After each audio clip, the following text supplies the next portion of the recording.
tentu kami sangat mendukung model proyek yang dihasilkan oleh dan didesain oleh Bapak Kepala BPKP Provinsi Sulawesi Selatan, Pak Arman. Karena model ini jika dipakai akan bermanfaat untuk baik jangka pendek atau jangka panjang sehingga jadi model yang bisa diterapkan di seluruh perguruan tinggi. Terlebih bagi PTNBH. Universitas Hasanuddin sebagai PTNBH mengelola aset sumber daya yang cukup berlimpah, cukup banyak dalam berbagai sektor, sehingga perlu pengelolaan yang lebih baik, sistem pengelolaan yang lebih baik.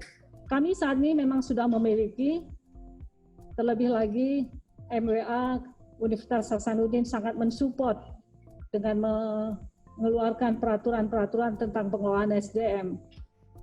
Namun, menurut saya, kelebihan yang dihasilkan oleh model karya Pak Arman ini adalah pengukuran yang jelas, berkelanjutan. Sehingga akan sangat baik kami kelola secara internal ataupun untuk disampaikan kepada publik tentang akuntabilitas pengelolaan Tridharma Pendidikan Tinggi di Universitas Hasanuddin. Bapak dan Ibu peserta FGD, baik yang hadir secara langsung maupun melalui fasilitas Zoom meeting, atas kehadiran kita semua di dalam memenuhi undangan kami mengikuti FGD terkait dengan keikutsertaan kami di dalam pelatihan Kepemimpinan Nasional tingkat 1 Angkatan 46 tahun 2020 yang diselenggarakan oleh Lembaga Administrasi Negara Republik Indonesia yang saat ini sudah memasuki masa off kampus, di mana kami di challenge, diberi tantangan untuk membuat sebuah proyek perubahan dengan cara melakukan kolaborasi dengan para pemangku kepentingan yang kemudian berdasarkan hasil diagnostik reading yang kami lakukan, kami mengajukan satu judul proyek perubahan ya terkait dengan pembangunan sistem pengukuran tata kelola perguruan tinggi mengenai latar belakang dan tantangan serta kondisi yang ada saat ini, bahwa memang secara garis umum kalau bisa di-underline ada 3 kondisi tata kelola terkait dengan perguruan tinggi saat ini. Yang pertama, belum sepenuhnya terselenggara dengan baik. Kemudian yang kedua, belum ada pengukuran yang dilakukan. Yang ketiga, terkait dengan pengukuran tersebut, infrastrukturnya sendiri juga belum ada. Jadi saya melihat mostly ini masih bertumpu pada aspek-aspek input dan sebagian proses. Jadi saran saya kita mungkin bagus untuk berpikir shifting dari input dan proses base kepada output dan outcome base. Di mana di dalam faktor-faktor input ini kita melihat kesesuaian dengan peraturan perundang-undang yang berlaku ya, yang mungkin diturunkan dari statuta, mungkin awalnya seperti itu karena kita berbicara governance berarti ada governing body-nya kalau di PTNBH ada 3 organ, tetapi kita jangan lupa bahwa governing body ini ada karena mandat. Jadi kalau kita balik ke teori akuntabilitas, di mana kalau kita berbicara governance, akuntabilitas itu sebenarnya banyak sekali dimensinya, tapi dari berbagai seperti Boven, banyak sekali Mulger dan berbagai penulis, kalau kita kelompokkan intinya selalu ada di dalam akuntabilitas itu. Paling dasarnya core-nya transparansi dan bertanggung jawab. Siapa bertanggung jawab kepada siapa mengenai apa. Jadi siapa kepada siapa mengenai apa. Kemudian ditambahkan lagi ada integritas, berkeadilan, karena kan dia mulai dulu pada saat panjang sejarahnya kalau kita balik ke belakang. Tetapi intinya ada delegator, orang yang memberikan mandat, ada yang menerima mandat, kemudian yang menerima mandat ini harus mempertanggungjawabkan secara transparan hasil yang efektif dan efisien, apalagi kalau ini terkait dengan publik, institusi publik, dan memang governance itu lebih banyak berkaitan dengan pejabat publik. Jadi kalau swasta, private mungkin agak berbeda governance-nya, dia kepada ya pemberi donornya seperti itu. Tapi karena publik, apalagi kita menggunakan sumber daya publik, maka kita harus mempertanggungjawabkan amanat tersebut untuk kemaslahatan publik dalam bentuk nilai tambah untuk publik. Nah, oleh karena itu pengukurannya menurut saya kita shifting dari input proses ke output outcome yang melihat pada apa value added yang kita berikan kepada publik agar kita justru dengan tuntutan kekinian dapat melepaskan diri dari kerangkeng birokrasi yang sebenarnya menjadi paradoks di dalam good governance ini. Di satu sisi semua indikator input ini kita katakan bagus kalau ada ini, tapi sebenarnya semakin maju inovasi dia semakin tidak terbelenggu lagi oleh suatu SOP yang kaku. Jadi yang penting prinsip-prinsipnya itu ada. Apakah kita rule based atau principle based? Maka saran saya kalau kita mau bertumpu kepada output dan outcome based, kita juga bergeser dari rule based peraturan perundang-undangan kepada principle based. Artinya hakikat yang ada di dalam peraturan perundang-undangan itu yang tidak dilanggar. Sedangkan prosesnya kalau kita lihat dari pilar, anggaplah 5 pilar atau 7 pilar, akuntabilitas, transparansi, kredibilitas, bertanggung jawab, berkeadilan, atau whatever yang kita mau tambahkan termasuk penjaminan mutu di dalamnya, itu ada, kita dapat melakukan inovasi di dalam proses yang intinya harus menghilangkan non-value added proses, non-value added input, dan menghasilkan value added pada output dan outcome. Nah, kemudian pada bobot, Pak. Bobot ini kalau saya tidak tahu bagaimana caranya bobot ini ditentukan. Kebetulan saya juga ya cukup punya pengalaman berbelas-belas tahun menyusun instrumen. Nah, kadang-kadang ketika kita membagi bobot, kita akan melihat per elemen. Ada berapa elemen yang diukur sehingga kita bagi seperti itu. Nah, itu salah satu cara supaya adil kan, karena ini banyak, masa ini 100 butir terus bobotnya cuma 10%, yang lain cuma 2 butir bobotnya 90%, kan memang aspek itu umumnya untuk beginner selalu kita membagi rata seperti itu. Tapi kemudian kita bisa melihat lagi pada aspek prioritinya. Sebenarnya misalnya kalau pada PTNB apa yang kita tekankan, lalu kalau tuntutan kekinian pada output dan outcome, maka saya menyarankan paling tidak 50-50, mungkin tidak persis, tetapi kira-kira dia tidak seperti timbangan yang berat sebelah, dia harus agak berimbang antara input proses dan output outcome. Nah, tiga organ ini ya saya selalu dengan Prof. Ambo berdiskusi panjang dan tidak apa-apa walaupun Prof. Ambo depan saya kita masih beda pendapat tentang itu. Jadi misalnya kita tidak hanya melihat pada pelaksanaan tugas, saya dari Majelis Wali Amanat, pelaksanaan tugas dari Majelis Wali Amanat sesuai tupoksi, apakah sudah melakukan pengesahan dan seterusnya. Tetapi bentuk rekomendasi yang diberikan itu hasilnya seperti apa, sehingga keberhasilan universitas, misalnya dia masuk 500 dunia atau kesehatan keuangannya seperti apa, misalnya eksekutifnya proporsinya 50%, tapi kan eksekutif ini kan berjalan dengan pengesahan-pengesahan rambu-rambu yang ditetapkan baik Majelis Wali Amanat maupun SA, maka ada tanggung renteng, tanggung jawab dan resiko. Tidak ada organ yang bisa mengatakan saya kan sudah berikan rekomendasi ya, rektor yang menjalankan, atau kami kan sudah berikan berapa banyak yang dijalankan, berapa banyak yang tidak dijalankan, karena itu kita kembali kepada input lagi dan proses lagi. Tapi seberapa value, seberapa bernilai rekomendasi tersebut, jadi bukan banyak sedikitnya tapi hasilnya, dan dijalankan atau tidak dijalankannya, tetapi sinergitas dari ketiga organ ini, sehingga pembobotan itu seperti itu. Nah, kemudian ketika memberikan penilaian tadi, Bapak memberikan contoh 0,25, 0,5, 0,75, 1. Nah, saya menyarankan rubrik yang jelas untuk penilaian. Beberapa indikator kan memang kita dapat, kalau seperti tadi kan model di beberapa accreditation agency itu seperti itu, misalnya diimplementasikan konsisten dapat 1, ada tapi tidak disahkan dapat 0,25, ada dan disahkan 0,5 tapi belum dirasa konsisten. Terus ada dilaksanakan tapi konsisten insentif 0,75, konsisten 1. Oke, tapi kemudian itu akan menjadi sumir. Jadi semua yang bersifat expert judgment tetap perlu kita buatkan rubrik, sebab asesornya kita tidak berharap yang menilai good governance ini adalah auditor yang hanya melihat pada comply or not comply, tapi dia adalah seorang asesor yang bisa melihat beyond the data, melihat pada hasil bukan hanya pada ada tidak, di mana kita justru nanti akan terpaku, dan itu yang kita alami di lapangan sekarang ini. Misalnya saya berikan contoh, saya mau ke Ambon, contoh kecil saja ini Pak. Dan ini terjadi dan saya tertakjub. Saya mau ke Ambon. Ke Ambon, dari Makassar ke Ambon hanya ada Lion Air. Tapi Lion Air saya harus beli bagasi. Nah, bagasi saya tidak ditanggung. Saya sudah berkorban naik Lion Air, berkorban ke Ambon, bayar bagasi, nggak mau dong saya. Oh, kalau mau dibayarkan bagasi harus include tiket. Maka saya dibelikan tiket ke Jakarta dulu, baru ke Ambon Garuda. Yang penting kan itu tidak masalah karena sesuai dengan peraturan. Tapi apakah itu efektif dan efisien? Dan bagi pada semua beneficiaries itu contoh di mana kalau kita terpaku pada sekedar peraturan-peraturan tanpa inovasi yang tidak berujung pada hasil efektif, efisien dan berkeadilan, maka hasil yang kita peroleh juga ini.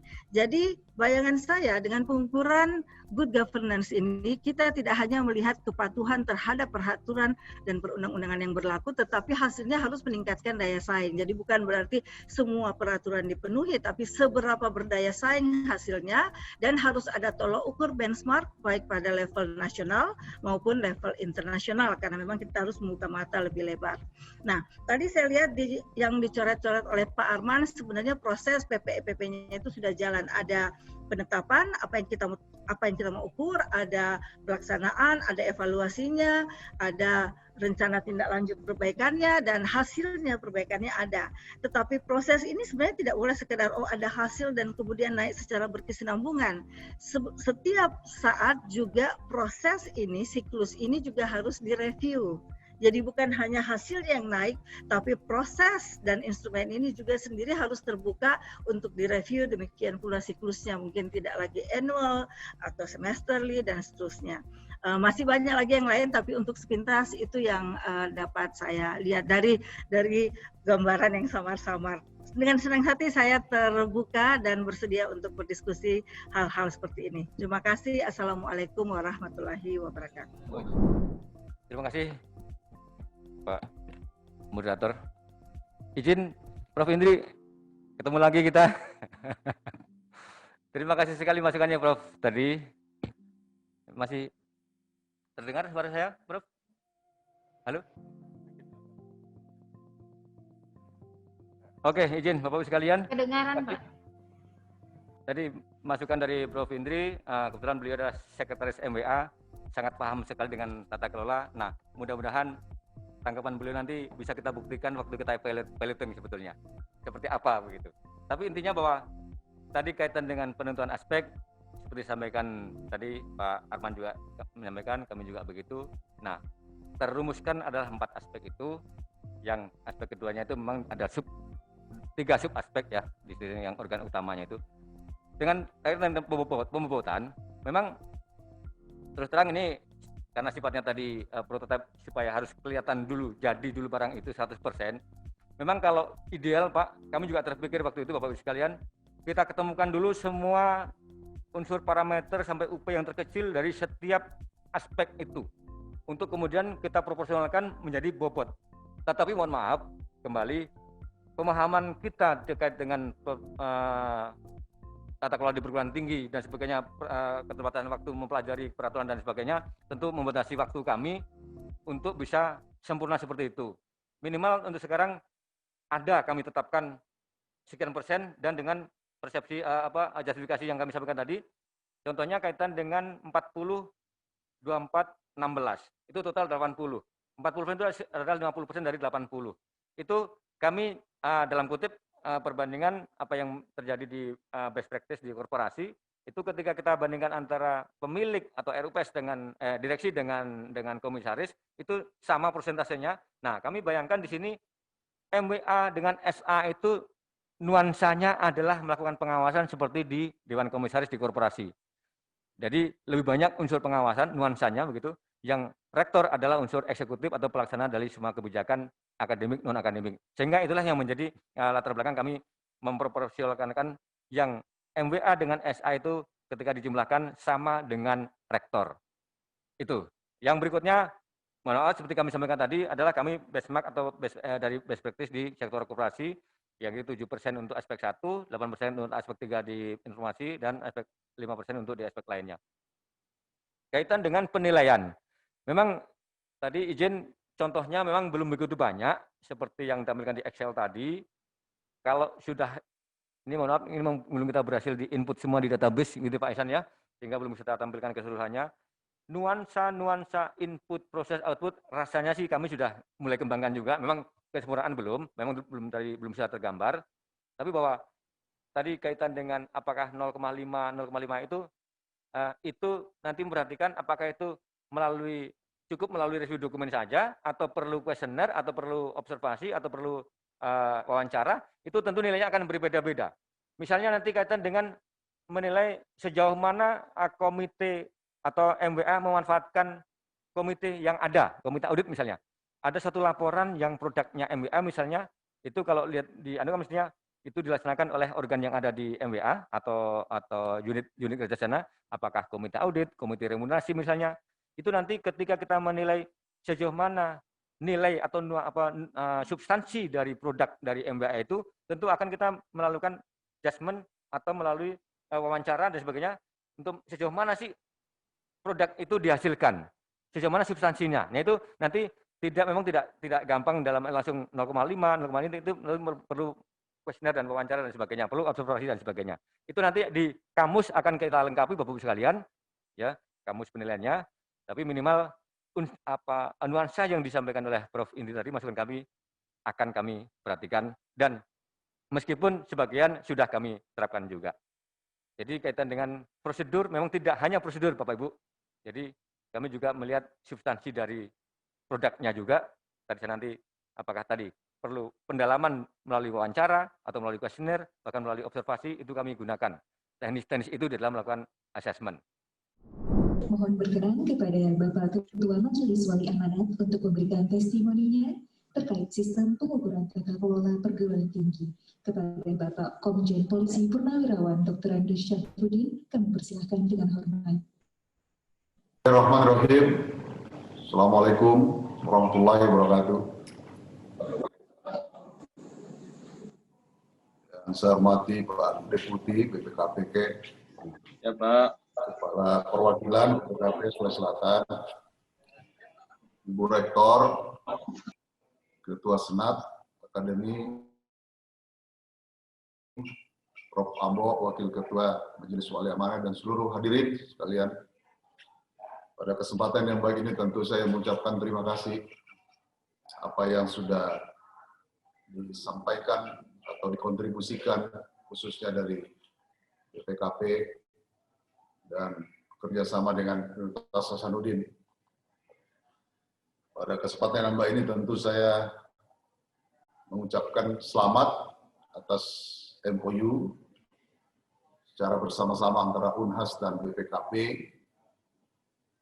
khususnya BPKP Provinsi Sulawesi Selatan, sebagai proyek PKN pertama angkatan yang ke-46 tahun 2020, yaitu pembangunan sistem pengukuran tata kelola perguruan tinggi. Semoga ini menjadi sebuah momentum yang tepat dalam rangka pembangunan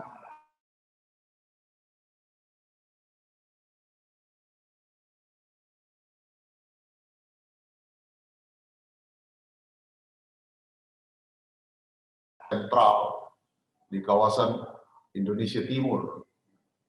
Dan alhamdulillah pada kesempatan ini, di tahun ini, menduduki peringkat ke-7 di perguruan tinggi seluruh Indonesia, dan satu-satunya perguruan tinggi di luar Jawa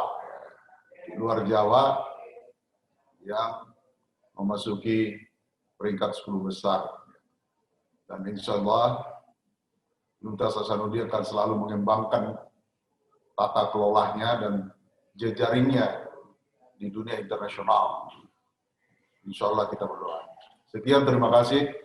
Wassalamualaikum warahmatullahi wabarakatuh. Assalamualaikum warahmatullahi wabarakatuh. Saya Profesor Amboala, Wakil Ketua Majelis Wali Amanat Universitas Hasanuddin. Saya sangat apresiasi dan sangat mendukung ide perubahan yang digagas oleh Bapak Armansari Harahap, Kepala Kapel BPKP Provinsi Sulawesi Selatan, Dan ini tentu sangat penting dan saya anggap ini adalah hal yang pertama.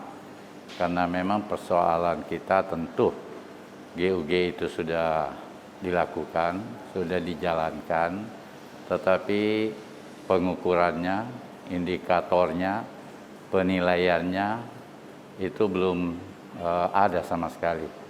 Sehingga dengan ide ini kita harapkan nanti agar betul-betul tata kelola universitas itu bisa terukur, ya, bisa berjalan dengan baik sehingga universitas itu betul-betul bisa melakukan fungsi tridharmanya dengan baik, ya, menghasilkan alumni yang baik, kemudian juga karya-karya penelitian dan juga pengabdian kepada masyarakat. Saya mengenal Pak Arman ini, beliau memang sangat peduli, ya. Beliau visioner, melihat jauh ke depan, dan juga sangat kooperatif. Sehingga saya yakin bahwa kerjasama dengan Unhas ini itu akan betul-betul bisa berjalan dan bisa menjadi model untuk pengukuran tata kelola perguruan tinggi pada waktu-waktu yang akan datang. Terima kasih. Assalamualaikum warahmatullahi wabarakatuh. Saya Profesor Dr. Dadang Ahmad Surya Miharja, Ketua Senat Akademik Universitas Hasanuddin, dengan ini mendukung sepenuhnya proyek perubahan sistem pengukuran tata kelola perguruan tinggi yang digagas oleh Saudara Arman Sahri Harahap, Kepala Perwakilan BPKP Provinsi Sulawesi Selatan, sebagai peserta PKN 1 Angkatan 46 tahun 2020. Sistem pengukuran ini belum pernah ada sebelumnya, dan ide pembangunan ini merupakan gagasan yang pertama. Kami menyampaikan terima kasih karena telah dijadikan piloting, lokus, dan pionir dalam pembangunan sistem pengukuran tata kelola perguruan tinggi. Hal ini sekaligus mengokohkan Unhas sebagai human university yang makin menua, makin menjadi, makin cerdas, makin matang dalam bertransformasi, dan makin bijak dalam mengelola kehidupan. Kami yakin dan percaya implementasi proyek perubahan ini dapat mendorong peningkatan mutu dan value perguruan tinggi, sehingga dapat menghasilkan lulusan yang unggul, kreatif, dan inovatif, memenuhi kebutuhan SDM unggul yang berkualitas dan berdaya saing untuk mendukung peningkatan efektivitas, efisiensi, dan produktivitas, serta nilai tambah bagi masyarakat, bangsa, dan negara. Kami mengenal Saudara Arman Sahri Harahap sebagai pribadi yang visioner dan tangguh, sehingga kami percaya beliau dapat mewujudkan proyek perubahan ini. Demikian, terima kasih. Assalamualaikum warahmatullahi wabarakatuh. Kami lihat apa yang dikembangkan oleh Kepala Perwakilan BPKP Provinsi Sulawesi Selatan, Saudara Arman Sahri Harahap, dalam rancangan proyek perubahan ini sudah menginternalisasikan kunci-kunci pengendalian yang ada di dalam pengukuran tata kelola tersebut. Di sisi lain, BPKP juga berkeinginan untuk meningkatkan kapabilitas APIP atau mendorong peningkatan kapabilitas aparat pengawasan intern pemerintah, baik yang ada di kementerian lembaga, pemerintah daerah, maupun juga satuan pengawasan intern atau SPI yang ada di perguruan tinggi negeri, dalam hal ini secara khusus yang ada di Universitas Hasanuddin. Oleh karena itu, manfaat nanti yang dapat diperoleh dalam penerapan atau implementasi ide dari Bapak Arman ini adalah bisa meningkatkan di satu sisi tata kelola universitas, dan di sisi lain juga dapat meningkatkan kapabilitas SPI-nya dalam menilai atau melaksanakan tugasnya sebagai aparat pengawasan intern. Sehingga konsep continuous management dan continuous audit atau CMCA dapat dilaksanakan dengan berkelanjutan.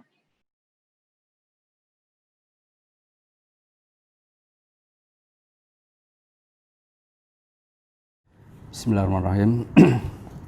Saya Dori Santosa, Auditor Utama Keuangan Negara 6, Badan Pemeriksa Keuangan Republik Indonesia. Saya mendukung proyek perubahan dari Bapak Arman Sahri Harahap, Kepala Perwakilan BPKP Provinsi Sulawesi Selatan, terkait dengan proyek perubahan dalam pelatihan kepemimpinan nasional tingkat 1 yang dilakukan di perguruan tinggi terkait dengan pembangunan sistem pengukuran tata kelola perguruan tinggi. Proyek perubahan ini sangat bagus dan sangat mendukung apa yang dilakukan atau apa yang menjadi portofolio AK6 di BPK, yaitu terkait dengan perguruan tinggi atau Kementerian Pendidikan dan Kebudayaan Republik Indonesia. Proyek perubahan ini sangat bagus dan sangat mendukung tugas dari saya sebagai Auditor Utama Keuangan Negara 6. Demikian, terima kasih. Assalamualaikum warahmatullahi wabarakatuh. Setelah mendengar paparan singkat dan membaca resume proyek perubahan pembangunan sistem pengukuran tata kelola perguruan tinggi yang digagas oleh Saudara Arman Sahri Harahap selaku Kepala Perwakilan BPKP Provinsi Sulawesi Selatan sebagai peserta pelatihan kepemimpinan nasional tingkat 1 angkatan 46 tahun 2020, saya Irjen Pol Dr. Andes Merdisyam, Kepala Kepolisian Daerah Sulawesi Selatan, dengan ini memberikan dukungan penuh kepada Saudara Arman Sahri Harahap dalam menyelesaikan proyek perubahan tersebut. Dengan pertimbangan proyek perubahan ini dapat mendorong transparansi dan akuntabilitas pengelolaan perguruan tinggi dalam pemanfaatan sumber daya internalnya, yang tentunya diharapkan dapat meminimalisir terjadinya penyimpangan yang dapat merugikan keuangan negara. Sekian dan terima kasih. Wassalamualaikum warahmatullahi wabarakatuh. Assalamualaikum warahmatullahi wabarakatuh. Selamat siang dan salam sejahtera bagi kita semua. Saya Prasetyadi, Direktur Utama PT Pelabuhan Indonesia 4 Persero. Saya sangat mengenal baik Bapak Arman Sahri Harahap dan saya mendukung sepenuhnya proyek perubahan sistem pengukuran tata kelola perguruan tinggi yang digagas oleh Bapak Arman Sahri Harahap, Kepala Perwakilan BPKP Provinsi Sulawesi Selatan, sebagai peserta pelatihan kepemimpinan nasional PKN 1 Angkatan 46 tahun 2020. Saya yakin dan percaya beliau dapat mewujudkan dan mengimplementasikan proyek perubahan ini, sehingga dapat mendorong peningkatan mutu perguruan tinggi dan dapat menghasilkan lulusan yang unggul, kreatif, dan inovatif sesuai kebutuhan SDM, khususnya kami di sektor korporasi atau BUMN, dalam rangka peningkatan efektivitas, efisiensi, dan produktivitas yang pada gilirannya akan meningkatkan nilai tambah atau value perusahaan. Terima kasih. Wassalamualaikum warahmatullahi wabarakatuh.